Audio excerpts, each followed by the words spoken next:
Salam sejahtera bagi kita semua. Perkenalkan, nama saya Merusana Burginting. Saya kelas 4 MD dan NPM saya 22041013. Saya kuliah di Universitas Metodis Indonesia. Di sini saya akan memperkenalkan apa itu SPSS, apa itu kegunaan SPSS, dan bagaimana cara penggunaannya. Yang pertama dahulu saya akan menjelaskan mengenai SPSS. SPSS adalah program komputer yang dipakai untuk analisis statistika, di mana kepanjangan dari SPSS tersebut ialah Statistical Package for the Social Sciences. Fungsi dari SPSS ini, kita dapat membuat laporan berbentuk tabulasi, chart atau grafik, plot atau diagram dari berbagai distribusi statistik deskriptif dan analisis statistik yang kompleks. Di sini saya akan memberikan tutorial SPSS. Dalam tutorial kali ini saya akan menggunakan SPSS yang ke-24.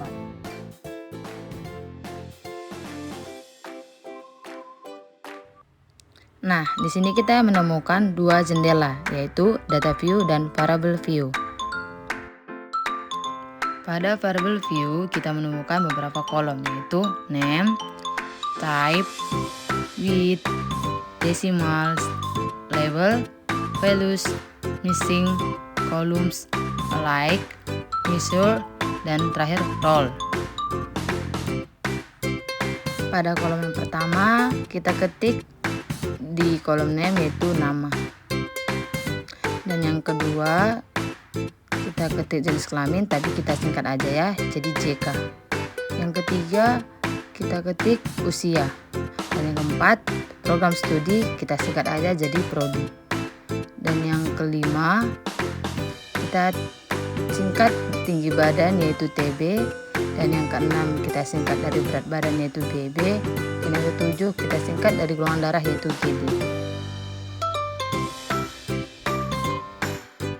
Nah, selanjutnya pada kolom yang pertama itu ada name, yang pertama itu ada nama. Karena nama bukan numerik, maka kita ganti menjadi string. Maka kita ganti menjadi string, kita tekan string, lalu tekan OK. Setelah kita tekan OK, kita masuk ke yang nomor kedua, jenis kelamin. Karena jenis kelamin juga bukan numerik, maka kita ganti menjadi string. Setelah kita tekan string, lalu tekan OK. Yang ketiga, usia. Karena usia itu numerik, maka kita biarkan saja numerik, kita tidak mengganti. Hanya saja desimalnya kita kurangkan menjadi 0. Setelah 0 kita rapikan di sebelah kanan. Maaf, di sini saya tidak kelihatan, nanti di bawah akan saya tunjukkan kembali. Selanjutnya itu yang nomor keempat itu prodi.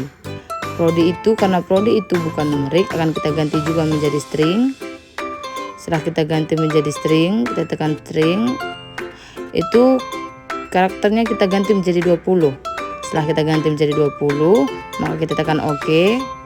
Selanjutnya itu ada yang ke-5 itu, karena juga bukan string, maka akan kita biarkan desimal kita kurangi 0. Di sini saya akan menjelaskan, kita tekan center agar rapi. Kita merapikannya dengan menekan center. Selanjutnya itu ada berat badan. Yang keenam itu berat badan. Karena berat badan juga numerik, maka kita biarkan, tapi desimal kita kurangkan menjadi 0. Setelah itu kita rapikan menjadi center. Selanjutnya yang terakhir itu ada golongan darah.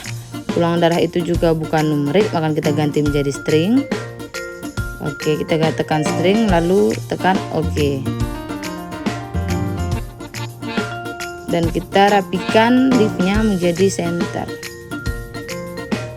Oke. Dan selanjutnya kita pindah ke data view.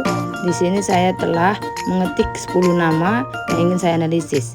Yang pertama Mary, perempuan, jenis kelamin perempuan, usia 20, prodi manajemen, tinggi badan 20, berat badan 60, golongan darah O. Yang kedua itu ada Rosiani, jenis kelamin perempuan, usia 23, prodi manajemen, tinggi badan 158, berat badannya 70, dan golongan darah O.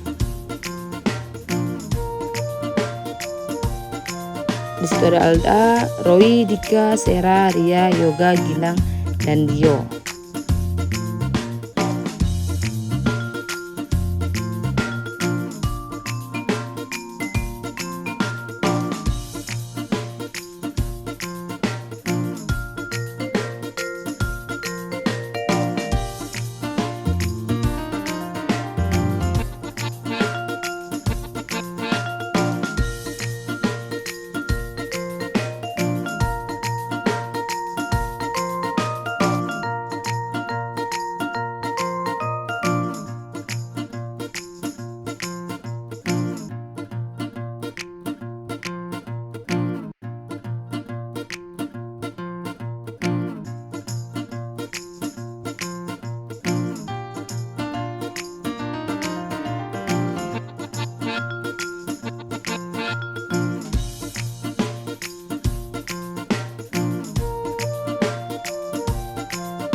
selesai terdata, kita hitung di analyze, kita tekan deskriptif statistics, kita tekan frekuensi.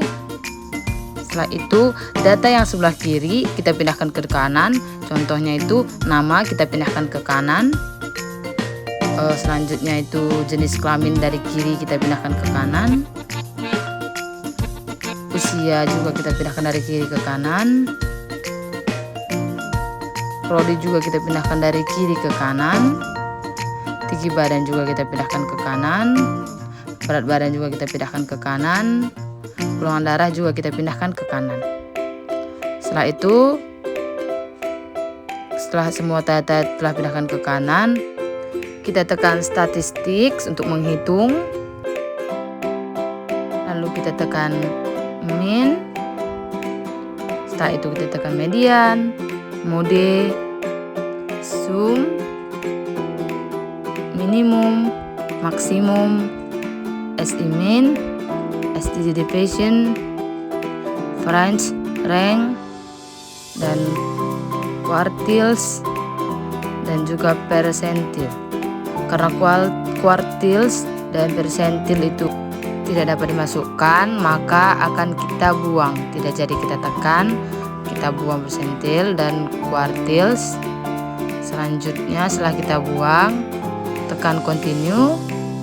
Setelah kita tekan continue, maka kita menekan ke chart yang nomor 2 kolom kanan.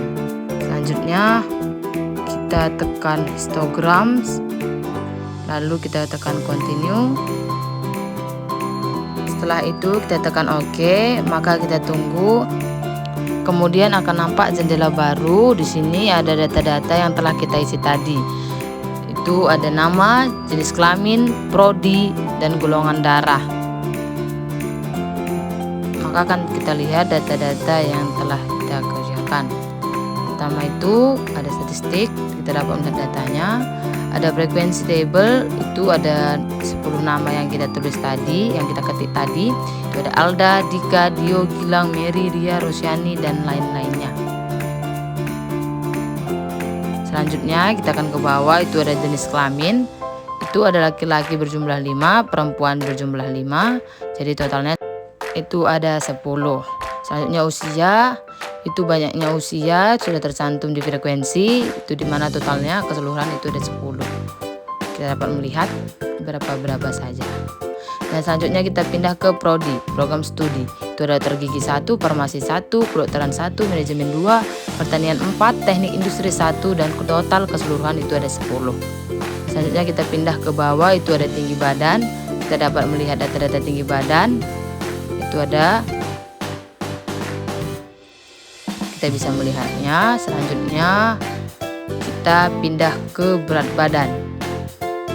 Berat badan itu ada banyak, ada data, total datanya itu 10. Selanjutnya kita ke golongan darah, di mana golongan darah itu golongan darah A ada 4, golongan darah B ada 3, dan golongan darah O itu ada 3. Jadi totalnya semua 10. Selanjutnya kita pindah ke usia. Di sini kita dapat melihat histogram frekuensi usia. Jadi kita dapat melihat histogramnya itu pada perhitungan frekuensi. Kita dapat melihat. Dan selanjutnya itu ada tinggi badan. Tinggi badan itu dalam hitungan frekuensi, ada berat badan dalam frekuensi. Kita dapat melihatnya. Dan inilah cara kegunaan SPSS tersebut. Jadi sampai sekian yang dapat saya sampaikan, dapat saya terjelaskan, dan dapat saya tutorialkan. Jika yang saya tutorialkan atau saya perjelaskan itu kurang jelas, mohon dimaafkan. Terima kasih. Salam sejahtera.